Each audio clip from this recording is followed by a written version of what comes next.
12월 16일 목요일 매일 성경 묵상을 시작합니다.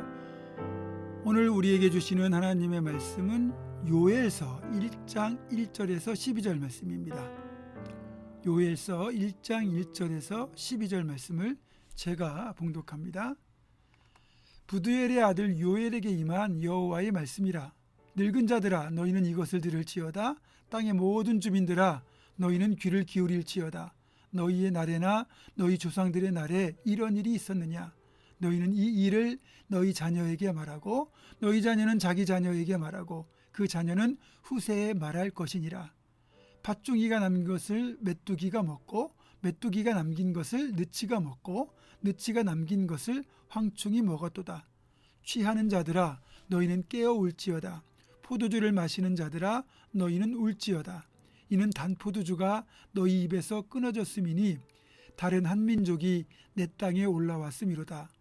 그들은 강하고 수가 많으며 그 이빨은 사자의 이빨 같고 그 어금니는 암사자의 어금니 같도다.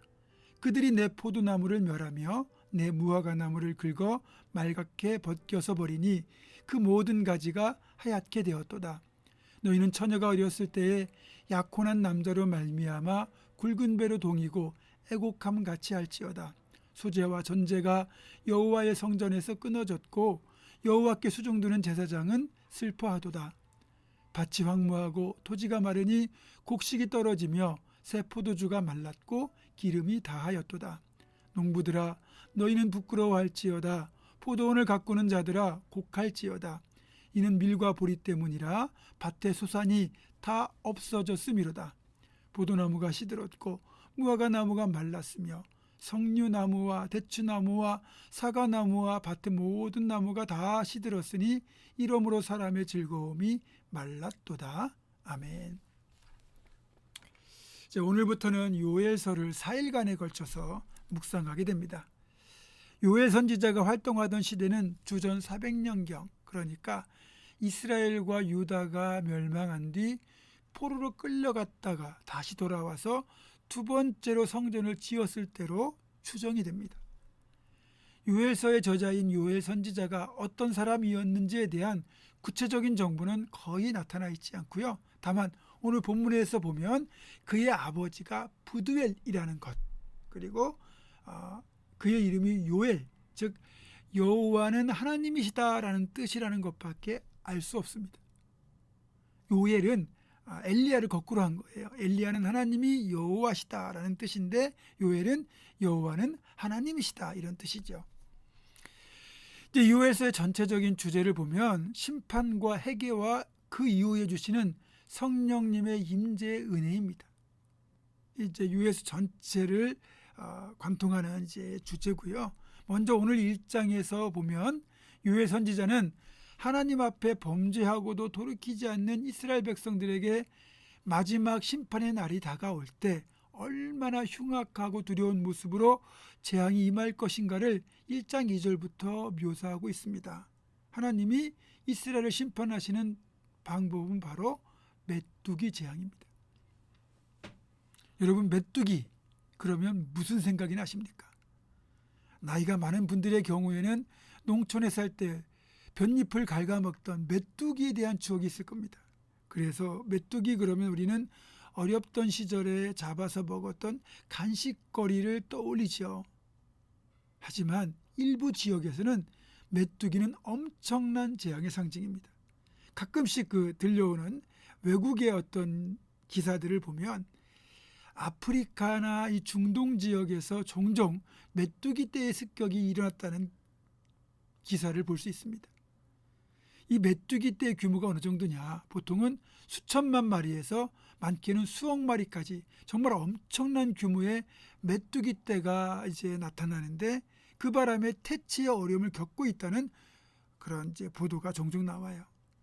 이 정도 규모의 메뚜기 떼라면 지나가는 모든 곳에 있는 푸른 풀과 나뭇잎을 다 갉아먹습니다. 농작물과 생태계에 피해를 끼치는 정도가 아니라 아예 초토화시키는 수준이라고 할 수 있죠. 그렇기 때문에 이건 단순한 자연현상이라기보다는 하나님의 경고 내지는 심판이라는 걸 알아야 됩니다. 사실 이스라엘 백성들은 메뚜기 떼 재앙을 출애굽 직전에 목격했습니다. 이스라엘 백성들을 내보내기를 거부한 바로와 애굽 사람들에게 하나님이 내리신 여러 가지 재앙 중에서 8번째 재앙이 바로 메뚜기 재앙이었거든요.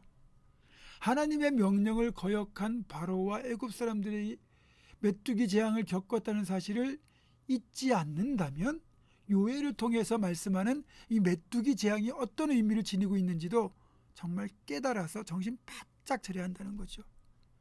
다음으로 이제 하나님의 심판의 모습은 강력한 이방 민족의 압제에 시달리는 것이라고 말합니다. 여러분, 이방 민족에게 압제를 당한다는 게 어떤 뜻이겠습니까? 전쟁에서 패한다는 거죠. 그러면 죽거나 포로가 돼요. 또 살아남더라도 지배자들에게 소위 공물을 바쳐야 하기 때문에 그나마 가지고 있는 것, 농사지은 것도 다 빼앗길 수밖에 없습니다. 그 결과 이렇게 이 땅의 애국함과 같은 고통의 날들이 도래하게 되는데, 제사가 성전에서 끊어지고 밭이 황무하고 토지가 말라 곡식이 떨어지고 새 포도주가 마르며 기름이 다할 것이라고 경고합니다. 거둘 게 아무것도 없어요. 말 그대로 사람의 즐거움이 바짝 말라버립니다. 여러분, 상황이 이렇게 되기 전에, 혹 상황이 진행되었다 할지라도 조금이라도 더 빨리 깨닫고 하나님께 돌이키는 것이 그나마 살 길이라는 겁니다. 그래서 영적인 분별력이 필요하고 지혜가 필요한 거죠. 여러분, 영적인 분별력이 있는 자, 지혜로운 자는 어떤 사람입니까? 사태 파악이 빠른 사람이에요. 보세요. 어떤 사람이 이유 없이 계속 컨디션이 나쁘고 밥맛도 없고 체중이 많이 줄어요. 이럴 때 이것이 단지 일시적인 현상이라고 생각하면 위험할 수도 있습니다. 어쩌면 몸에 심각한 질병이 있어서 그것이 이런 외적인 현상으로 나타난 것일 가능성도 크거든요. 그래서 만약 그냥 놔둔다 그러면 병을 더 키우게 되고 자칫 목숨까지 위험해질 수도 있습니다. 사태를 파악한다는 게 바로 이런 겁니다. 내가 왜 이런 고난을 겪고 있는지 그 원인을 파악하고, 만약에 이것이 하나님을 떠나서 우상을 숭배하고 죄악의 길로 행한 것에 대한 하나님의 징계다라는 사실을 깨달았다면 속히 죄를 뉘우치고 죄의 길에서 돌이키는 것만이 이 고난을 끝내고 살 수 있는 가장 확실한 방법인 거죠. 여러분, 우리 삶에 고난이 겹칠 때 그 고난의 원인을 제대로 파악하고 제대로 대처하는 것이 우리 인생을 복되게 만드는 길입니다.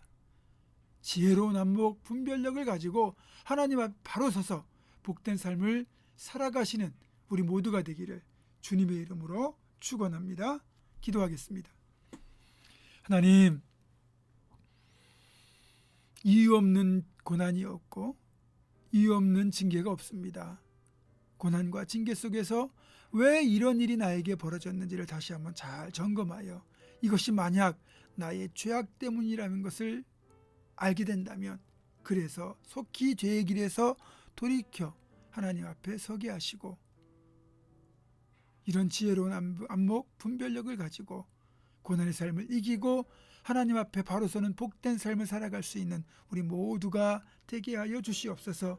예수님의 이름으로 기도하옵고, 이제는 우리 주 예수 그리스도의 은혜와 하나님의 사랑과 성령의 교통하심이 지혜로운 안목, 분별력을 가지고 우리 삶에 고난이 닥칠 때 그것을 바로 분별하여 하나님 앞에 바로 서서 복된 삶을 살아갈 것을 결단하는 살아가는 모든 성도들, 이들의 삶과 가정과 생업과 앞날과 우리 교회 위에 지금부터 영원토록 함께 하시옵기를 간절히 축원하옵나이다.